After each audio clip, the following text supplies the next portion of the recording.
happy to join with you today in what will go down in history as the greatest demonstration for freedom in the history of our nation.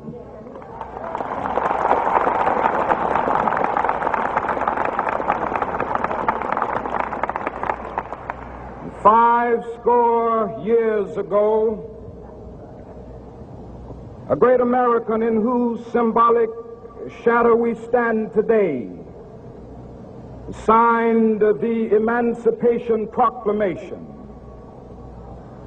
This momentous decree came as a great beacon light of hope to millions of Negro slaves who had been seared in the flames of withering injustice. It came as a joyous daybreak to end the long night of their captivity. But 100 years later, the Negro still is not free. 100 years later,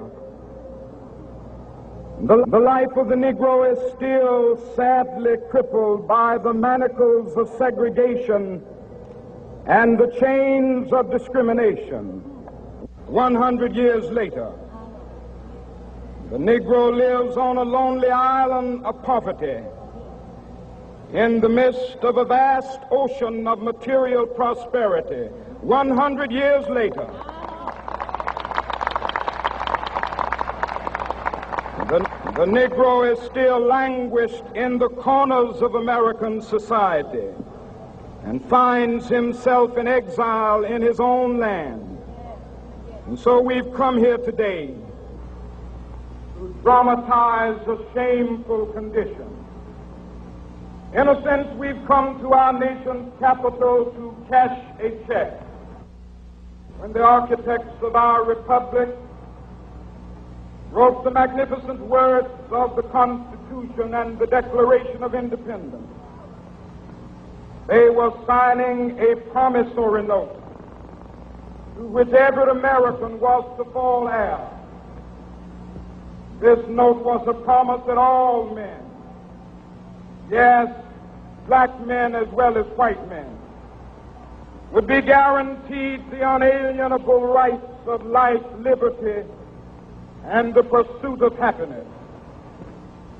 It is obvious today that America has defaulted on this promissory note insofar as her citizens of color are concerned.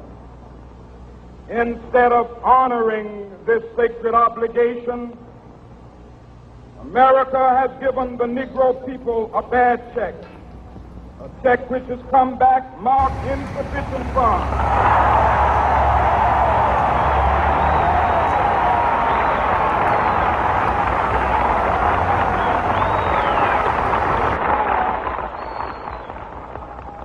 But we refuse to believe that the Bank of Justice is bankrupt. We refuse to believe that there are insufficient funds in the great vaults of opportunity of this nation. So we've come to cash this check, a check that will give us upon demand the riches of freedom and the security of justice.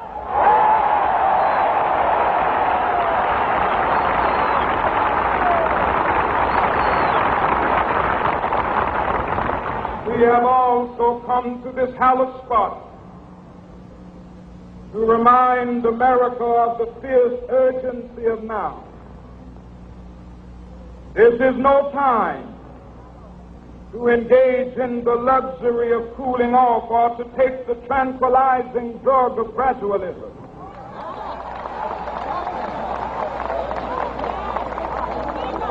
Now is the time to make real the promises of democracy.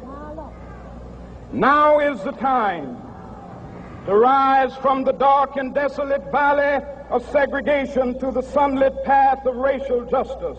Now is the time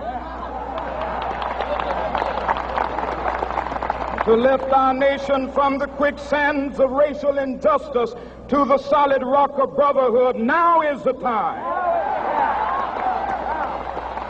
to make justice a reality for all of God's children. It would be fatal for the nation to overlook the urgency of the moment.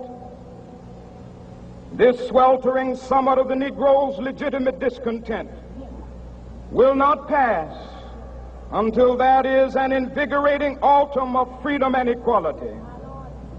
1963 is not an end, but a beginning.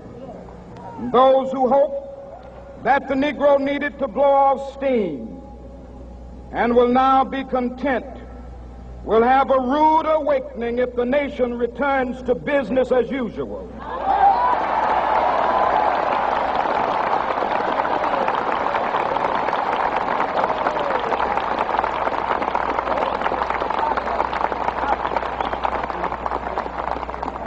There will be neither rest nor tranquility in America until the Negro is granted his citizenship rights. The whirlwinds of revolt will continue to shake the foundations of our nation until the bright day of justice emerges. But that is something that I must say to my people who stand on the warm threshold which leads into the palace of justice. In the process of gaining our rightful place, we must not be guilty of wrongful deeds. Let us not seek to satisfy our thirst for freedom by drinking from the cup of bitterness and hatred.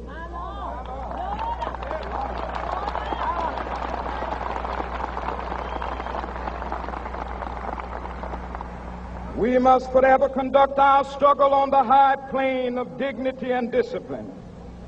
We must not allow our creative protest to degenerate into physical violence. Again and again, we must rise to the majestic heights of meeting physical force with soul force.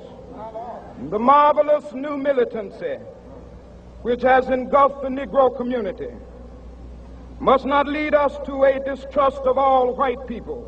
For many of our white brothers, as evidenced by their presence here today, have come to realize that their destiny is tied up with our destiny.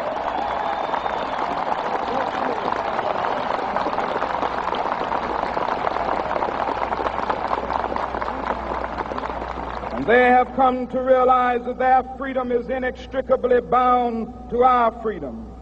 We cannot walk alone.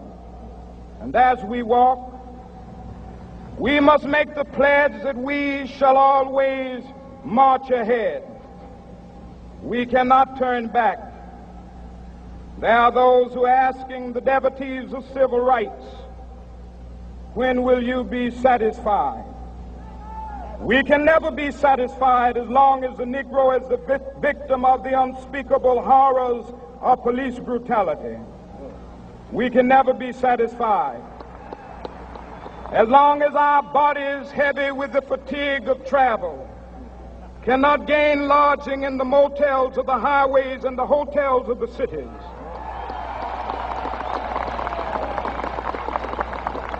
We cannot be satisfied as long as the Negro's basic mobility is from a smaller ghetto to a larger one. We can never be satisfied as long as our children are stripped of their selfhood and robbed of their dignity by signs stating for whites only.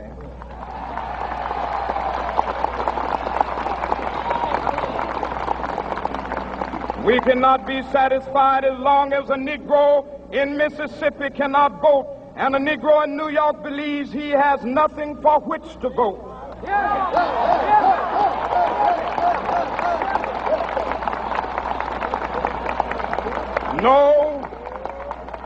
No, we are not satisfied, and we will not be satisfied until justice rolls down like waters and righteousness like a mighty stream.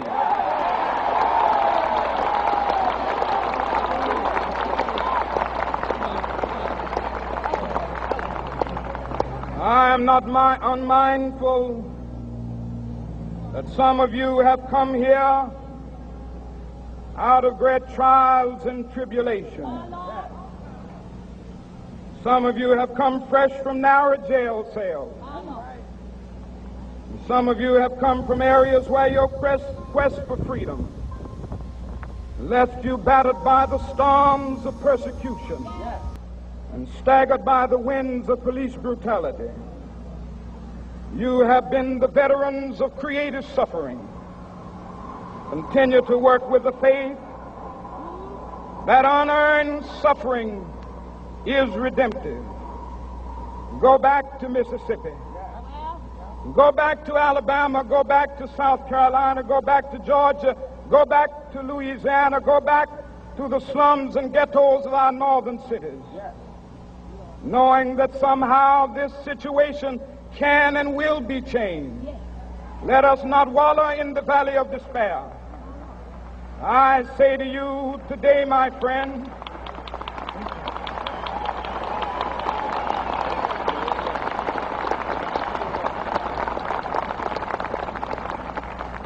so even though we face the difficulties of today and tomorrow, I still have a dream.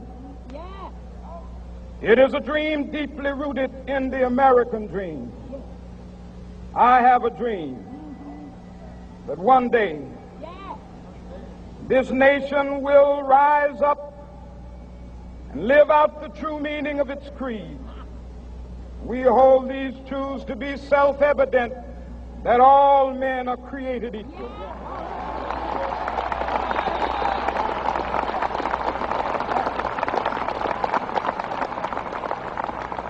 I have a dream that one day on the red hills of Georgia, the sons of former slaves and the sons of former slave owners will be able to sit down together at the table of brotherhood.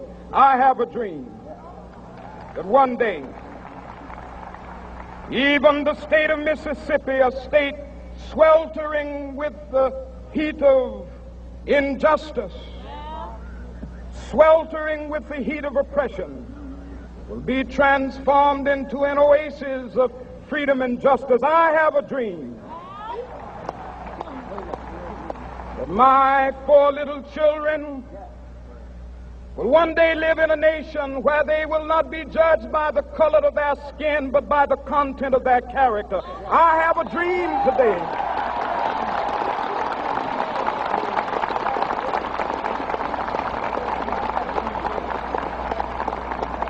I have a dream that one day down in Alabama, with its vicious racists, with its governor having his lips dripping with the words of interposition and nullification, one day right there in Alabama, little black boys and black girls will be able to join hands with little white boys and white girls as sisters and brothers. I have a dream today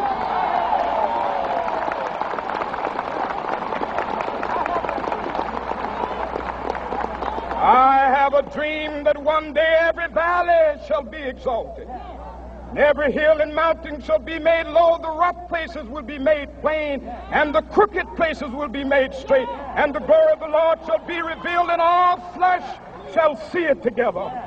This is our hope. This is the faith that I go back to the South with. With this faith, we will be able to hew out of the mountain of despair a stone of hope.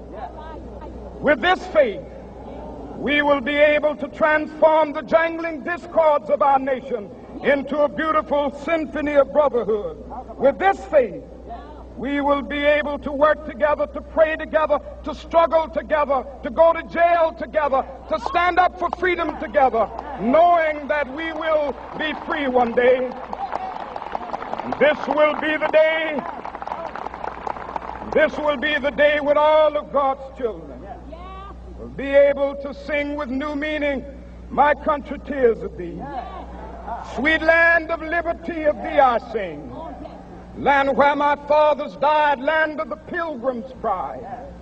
From every mountainside, let freedom ring. And if America is to be a great nation, this must become true. And so let freedom ring. From the prodigious hilltops of New Hampshire, let freedom ring. from the mighty mountains of New York. Let freedom ring from the heightening Alleghenies of Pennsylvania. Let freedom ring from the snow-capped Rockies of Colorado. Let freedom ring from the curvaceous slopes of California. But not only that, let freedom ring from Stone Mountain of Georgia.